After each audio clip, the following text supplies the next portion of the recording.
नमस्ते मित्रांनो, तुमचं स्वागत आहे आमच्या यूट्यूब चॅनलवर, ज्याचं नाव आहे तुषार मोरे व्लॉग्स. मित्र हो, आजचा विषय जरा नवीन आहे. म्हणजे विषय तसा जुनाच आहे, पण आता पुन्हा एकदा आपण तो विषय घेणार आहोत. विषयाचं नाव आहे पक्षांतर बंदी कायदा कडक केला पाहिजे. कारण आता बघा, जे ठाकरे सेनेचे जे खासदार आहेत ते शिंदे सेनेमध्ये गेलेले आहेत. कालच पत्रकार परिषदेमध्ये एकनाथ शिंदे यांनी डिक्लेअर केलं आहे की हे खासदार आमच्या पक्षात येणार आहेत. असं का घडत आहे तर पक्षांतर बंदी कायदा हा खूपच कमकुवत आहे, त्याच्यामुळे या घटना घडत आहेत. 1/3 आमदार किंवा खासदार जर दुसऱ्या पक्षात गेले किंवा स्वतंत्र गट स्थापन केला तर ते अपात्र ठरत नाहीत. त्याच्यामुळे या नियमाचा फायदा हे लोक घेत आहेत.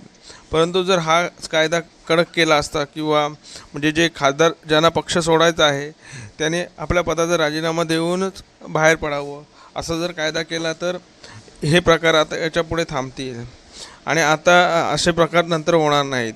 आता या प्रकारावर अण्णा हजारे काय बोललेत ते बघा, मग समजेल तुम्हाला. ठाकरे सेनेतील बंडखोर खासदारांच्या पक्षांतरावर ज्येष्ठ समाजसेवक अण्णा हजारेंनी हल्लाबोल केलेला आहे. पक्षांतर म्हणजे निष्ठा आणि ध्येयवादाचा अभाव असून केवळ स्वार्थासाठीच दलबदल होत असल्याची टीका त्यांनी केलेली आहे. जर जनतेच्या हिताच्या मागण्या त्या जर होत नसतील तर पुन्हा आंदोलन होणार. पक्ष बदल हे बरोबर नाही. याचा अर्थ श्रद्धा नाही, निष्ठा नाही, ध्येयवाद नाही. असे कायदे करणारे विचारशील लोक पाहिले पाहिजे. ते ज्या दिवशी येतील त्या दिवशी फरक होईल. आत्ता तुम्ही अण्णा हजारे काय बोलले ते बघितलं असेल. अण्णा हजारे बरोबर बोलले आहेत की निष्ठा नाही आहे म्हणून ते असे वागतात आणि स्वार्थासाठी ते दुसऱ्या पक्षात जातात. त्यांना काही पैसे मिळाले असतील किंवा काही प्रलोभनं दाखवली असतील, त्याच्यामुळे ते इतर पक्षांमध्ये जातात. परंतु हे प्रकार थांबले पाहिजेत. कारण असंच जर प्रत्येकजण करायला लागला तर विरोधी पक्ष शिल्लकच राहणार नाही आणि सगळे सत्तेमध्ये जाऊन बसतील.